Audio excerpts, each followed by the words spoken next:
At my wedding, everything was supposed to be perfect. The venue was a converted vineyard just outside the city.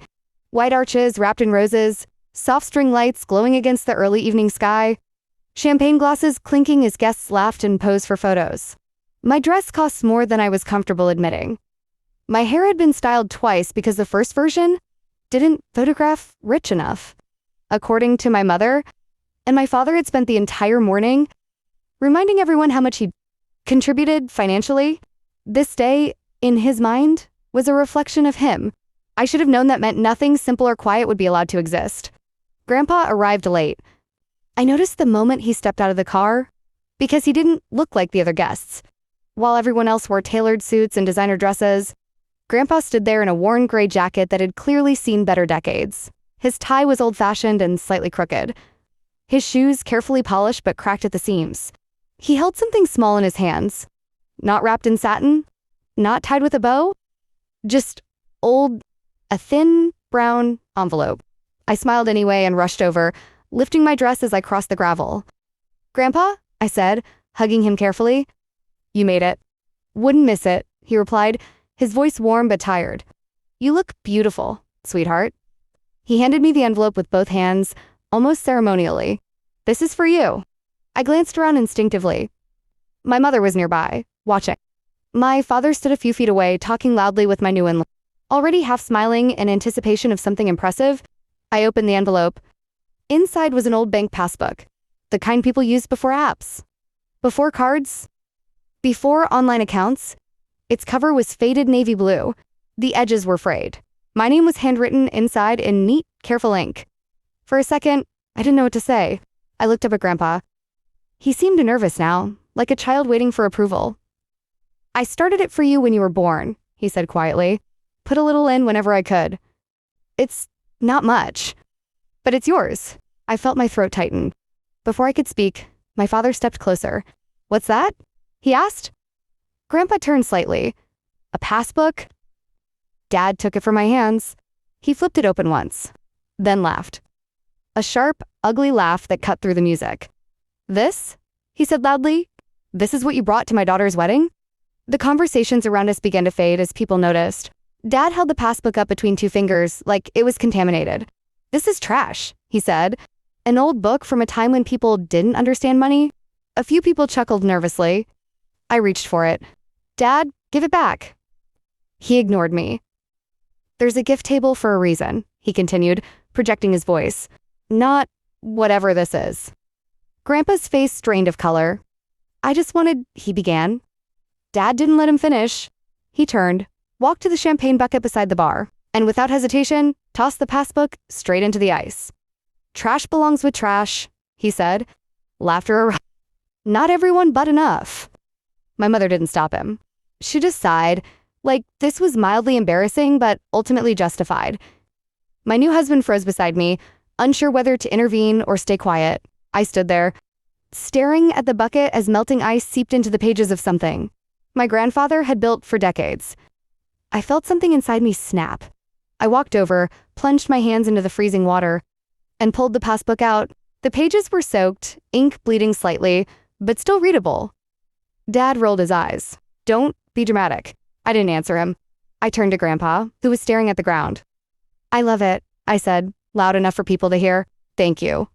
Then I walked away. Gasps followed me as I lifted my dress and moved past the tables. Past the arch, past the life my parents had carefully curated for me. I didn't cry. Not yet. I drove straight to the bank, printed on the passbook's first page. It was an old branch downtown, the kind with stone columns and heavy glass doors. I walked in, still wearing my wedding dress. My hair perfect, mascara unsmudged. Hands shaking just slightly. The lobby went quiet. A young teller looked up, startled. "Hi," I said. "I'd like to check the balance on this account." I slid the wet passbook across the counter. She frowned, typing something into her computer. Then she stopped, typed again. Her face changed, color drained from her cheeks. She stood up. She said, lowering her voice. "One moment." She disappeared through a door behind the counter. People stared. I suddenly felt very small, very exposed. A minute passed. Then two. Then a man in a dark suit walked out. The manager? He looked at the passbook, then at me, then back at the passbook. His eyes widened. He swallowed. "Ma'am," he said carefully, placing his hand on the counter. "Do not leave." And in that moment, standing alone in a wedding dress, soaked passbook in my hands, I realized my grandfather's gift was never trash. And my father had just made the biggest mistake of his life. The manager didn't raise his voice. That was the part that scared me most. He didn't shout for security or rush anyone away. He didn't even touch the passbook. He just looked at it the way someone looks at a loaded weapon they weren't expecting to see on a quiet afternoon. "Please," he said again, softer now, "have a seat." The young teller stood frozen behind the counter, eyes darting between me and the manager, like she'd just watched a routine transaction turn into something far above her pay grade. I sat. The fabric of my wedding dress pulled around the chair, absurd and out of place against the bank's beige carpet. A couple of customers pretended not to stare. One woman openly did. The manager picked up the passbook with careful fingers, as if waterlogged paper could still bite. "May I ask your full name?" he said. I gave it. He typed it into his tablet, slowly, precisely. Then he stopped. His jaw tightened. Not in shock, more like concentration. The way someone reacts when they realize they're standing at the edge of something enormous. "How long have you had this?" he asked. "Today," I said. "It was a gift." "A wedding gift?" he murmured. He looked at the date on the first entry. "Decades old." "Your grandfather," he said. "Is his name?" "Yes," I said, my voice suddenly hoarse. "That's him." The manager exhaled through his nose. "I'm going to ask you a few questions," he said, "and I need you to answer honestly." My hands clenched in my lap. "Okay." "Has anyone else accessed this account recently?" "No." "Has anyone ever tried to close it?" "Do you know what's in it?" I hesitated. I thought maybe a few thousand. He said it wasn't much. The manager's lips twitched, not in amusement, but disbelief. He tapped the screen once more. Then he turned the tablet so I could see. At first, the numbers didn't register. There were too many zeros. I blinked, then leaned closer. "Is that?" I whispered. "Yes," he said quietly. "That's the current balance." My ears rang. "That can't be right," I said. "There's no way." He nodded. "That's what everyone says." I looked again. The account wasn't just large. It was like the kind of number you don't say out loud, because it stops sounding real the moment you do. "This account," he continued, "has been accruing interest. For a very long time, compounded, reinvested, untouched." My mouth went dry. "How about?" I asked. He told me. I laughed. It came out wrong, too sharp, too hysterical. "No," I said, that's impossible." The manager didn't laugh back. He leaned forward, lowering his voice. "Ma'am, your grandfather didn't deposit money the way most people do. He was methodical. He chose instruments that grew slowly but relentlessly. Bonds that matured into funds. Funds that rolled into long-term holdings. He never withdrew. Not once." I thought of Grandpa's small house, his old jacket, his careful way of counting coins. "You're saying he was rich?" I asked. The manager shook his head. "No, he was patient." The door behind the counter opened again. Another employee stepped out, older, gray-haired, clearly senior. The manager nodded to him. "Can you verify?" The man adjusted his glasses, reviewed the account, and went very still. "Well," he said after a moment, "I'll be damned." That was when it hit me. My father's laugh. The ice bucket. Trash belongs with trash. I felt something cold settle in my chest. "Is this legally mine?" I asked. The manager straightened. "According to the documentation, yes. The account was placed in your name at birth. Your grandfather is listed as the custodian until you turned 80. After that, full ownership transferred to you." "No one told me," I said. He nodded. "That was intentional." I swallowed. "What do I do now?" He studied me for a long moment, then said, "First, we secure the account. Then, you might want to sit with this information before you tell anyone." Too late. My phone vibrated. Then again, then again. Group messages, missed calls, notifications piling up. My mother, "Where did you go?" My father, Stop being dramatic and come back. My maid of honor, are you okay? I didn't answer. The manager slid a form across the table. Sign here. I didn't. Another form, then another. Each signature felt heavier than the last. Finally, he looked up. There's something else. What? This account has stipulations.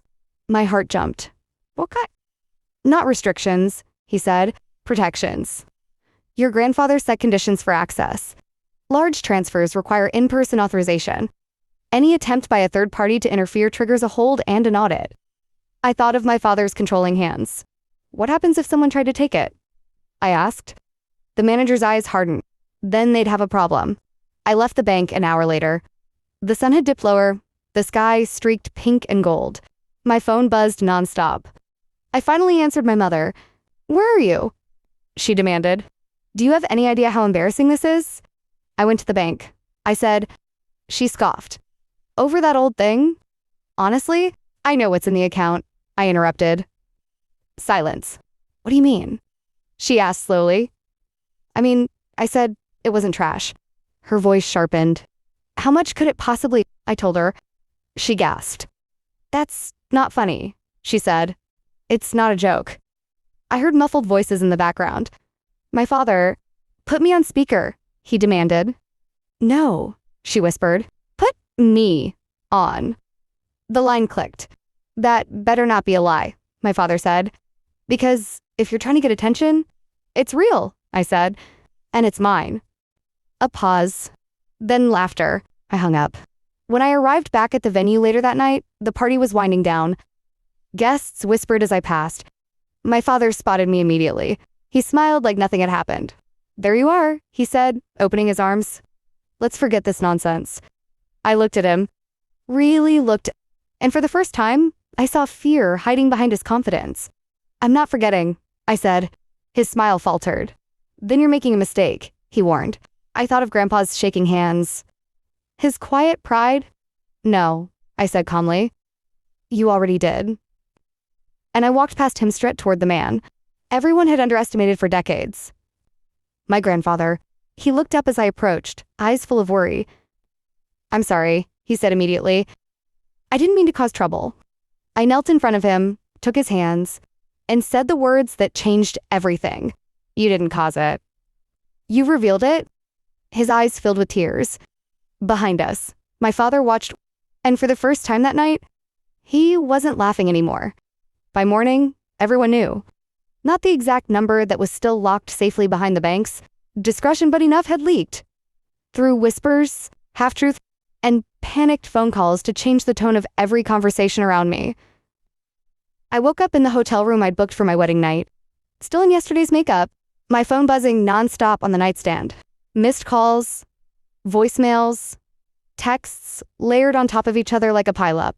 My aunt, my uncle, cousins I hadn't spoken to in years, people who'd skipped the ceremony entirely. We just want to talk. Family sticks together. You shouldn't make decisions alone. I didn't answer any of them. I showered, washed off the carefully painted face my mother had insisted on, and stared at my reflection while the water ran hot. I didn't look like a bride anymore. I looked like someone who had finally seen the truth.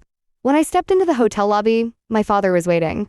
He stood up the moment he saw me, smoothing his suit jacket, putting on that familiar authoritative posture, the one that had ended arguments my entire childhood. Good, he said. We need to talk. I didn't stop walking. No, we don't. He fell into step beside me. You embarrassed us last night? I laughed once, short and humorless. You threw Grandpa's gift into ice and called it trash. That's not what this is about, he snapped. This is about you disappearing, making scenes, and discovering something you never thought existed, I finished. His jaw tightened. We reached the parking lot. I turned to face him. Say it, I said. You didn't think Grandpa had anything worth respecting.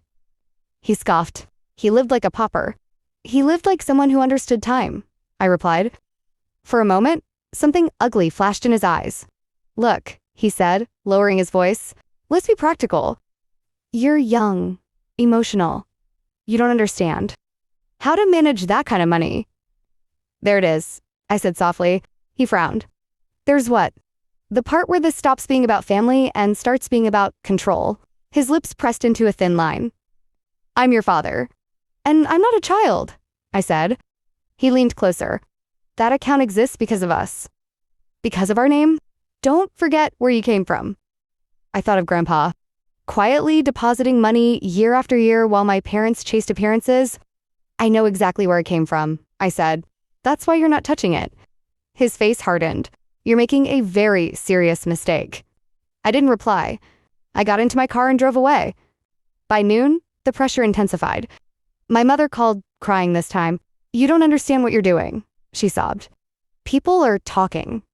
Your father is under so much stress. Was he stressed when he humiliated Grandpa? I asked. That was a joke, she said weakly. No, I said. It was a test. And he failed. She switched tactics. You'll ruin your marriage, she warned. Money changes people. It already did, I replied. Just not me. I hung up before she could respond. That afternoon, I went back to the bank. Not to withdraw anything. To listen. The manager greeted me with the same seriousness as before. We flagged activity, he said once we were seated. Nothing successful, but attempts were made. My stomach dropped. Attempts? Inquiries, he clarified. People calling, claiming to represent you, claiming authority, claiming emergencies. I closed my eyes. My father... Did they get anything? I asked. No, he said firmly. Your grandfather was very clear. No access without you. No exceptions. I exhaled slowly. There's more, he added. Someone requested documentation claiming undue influence. I opened my eyes. What does that mean? It means someone is suggesting you were manipulated into accepting this account, he said. That you may not be mentally fit to manage it. The room went very quiet. Who? I asked, though I already knew. He didn't answer. He didn't need to. My hands curled into fists. So what happens now? We investigate, he said, but understand this once. Someone makes that claim, it creates a paper trail. I laughed bitterly. Of course it does. When I left the bank, my phone buzzed again. A message from my cousin, my father's favorite niece. Hey, Uncle's really worried about you. Maybe we should all meet and talk things out. I didn't respond. Instead, I drove to Grandpa's house. He opened the door slowly, surprised to see me. I didn't expect you today, he said. I needed to, I replied. He stepped aside, letting me in. The house smelled like old books and tea. Everything was simple, clean, intentional. We sat at his small kitchen table. They're trying to take it, I said. He nodded. I figured they would. I stared at him. You knew? I knew who they were, he said gently. Anger surged in my chest. Why didn't you tell me? Why didn't you warn me? He smiled sadly. Because then it wouldn't have been a gift. It would have been a burden. I looked at him, this quiet man everyone had dismissed, and felt tears rise. I never wanted money to come between you and your family, he continued, but it already had. Long before yesterday, I thought of every time my father had mocked his frugality. Every time my mother had pitied him. They don't see you, I said. That's their loss, he replied. A knock came at the door. We both froze. Then another. Sharp? Insistent? I stood. Stay here. I opened the door. My father stood on the porch. Behind him, my mother, my aunt, and two men in suits I'd never seen before. We need to talk, my father said calmly. I crossed my arms. You brought lawyers to Grandpa's house? They're advisors, he said, for everyone's benefit. I laughed. You don't get to pretend this is about concern. He stepped closer.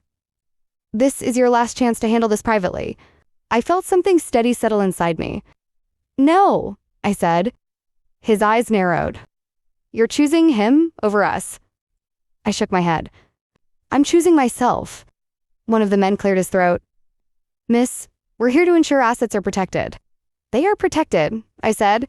From you? My father's voice dropped. If you do this, don't expect support. I looked past him at my mother. She wouldn't meet my eyes. I never really had it, I said. I closed the door. Through the wood, I heard my father's voice rise in anger, then silence. I turned back to Grandpa. He watched me with something like pride. They'll come back, he said quietly. Not because they care, but because they smell blood? I nodded. Let them come.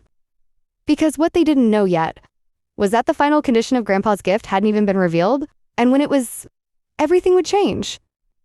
The letter arrived 3 days later, not by email, not through a lawyer, not announced with drama. It came in a plain white envelope, my name typed neatly on the front. Delivered to Grandpa's mailbox like everything else in his life quietly. He found it first. I was sitting at his kitchen table, helping him sort pills into one of those weekly containers, when he walked in holding the envelope, his hands trembling just slightly. I think, he said slowly, this is for you. I knew before I opened it. The bank logo was embossed at the top. Below it, a single line. Regarding the conditional trust associated with account hash, my pulse quickened. The manager had mentioned stipulations, protections, conditions. He hadn't told me everything. I unfolded the letter and began to read. By the second paragraph, my hands were shaking. By the fourth, I had to sit down. By the end, I finally understood why Grandpa had never defended himself. Why he let people underestimate him. Why he let my father mock him. Why he smiled and said nothing. Because the passbook was never about money. It was about truth. The account wasn't just an account. It was the funding source for a family trust. Grandpa had established years ago that activated only when the account was formally acknowledged by me, in person, at the bank. And now that it had been, the trust's terms were in motion. I looked up at Grandpa. Did you know about this? He nodded once. I helped write it. My voice cracked. Why? Because, he said gently, some people only reveal who they are when they think there's something to take. The trust required a mandatory review period. During that period, any immediate family member who attempted to claim ownership, exert control, allege incompetence, or interfere with access would be permanently excluded from any future benefit tied to the trust. No appeals, no exceptions. I laughed, breathless. So every call, every lawyer? He smiled faintly. They disqualified themselves. My father hadn't just failed a moral test. He'd failed a legal one. The final clause made my chest tighten. Upon completion of the review period, I would gain full control over the account and discretionary authority over the trust's beneficiaries, which meant I decided who got help and who didn't. The explosion came on day 7. That's when the bank officially notified my parents that all inquiries were denied and logged under hostile interference. My phone rang immediately. I didn't answer. The next call came from my aunt, then my uncle, then cousins. Voicemails piled up. This has gone too far. Your father is devastated. We can fix this. By evening, my parents were at Grandpa's door again, this time without lawyers. This time without confidence. I opened the door and didn't step aside. My father looked smaller. His shoulders slumped. His voice lacked its usual authority. We need to talk, he said. You've said that, I replied. My mother's eyes were red. Please, she whispered. This is tearing the family apart. I thought of Grandpa standing alone at my wedding, of laughter, of ice water dripping off pages filled with decades of sacrifice. No, I said calmly. It revealed it. My father swallowed. You don't understand what you're doing. I understand perfectly, I said. You tried to take something that wasn't yours. His voice hardened. We're your parents? And he's my grandfather, I said, the only one who gave without demanding anything back. Grandpa stepped up beside me. I warned you, he said quietly to my father. A long time ago, Dad's head snapped toward him. You planned this? Grandpa didn't deny it. I prepared for it, he corrected. There's a difference. Silence stretched. Finally, my father asked the question he'd been circling since the wedding. What do you want? He said. I looked him in the eye. I want you to leave, I said. My mother gasped. You can't mean that. I did. This is our family, my father snapped. No, I said. This is his house. In my life, he stared at me, searching for hesitation. There was none. He turned and walked away. My mother followed, crying. They didn't come back. 2 weeks later, the review period ended. The trust finalized. The account transferred fully into my control. The manager called me personally. Congratulations, he said. Everything is complete. I thanked him and hung up. Then I did something my father never expected. I didn't move. I didn't splurge. I didn't announce anything. Instead, I paid off Grandpa's house.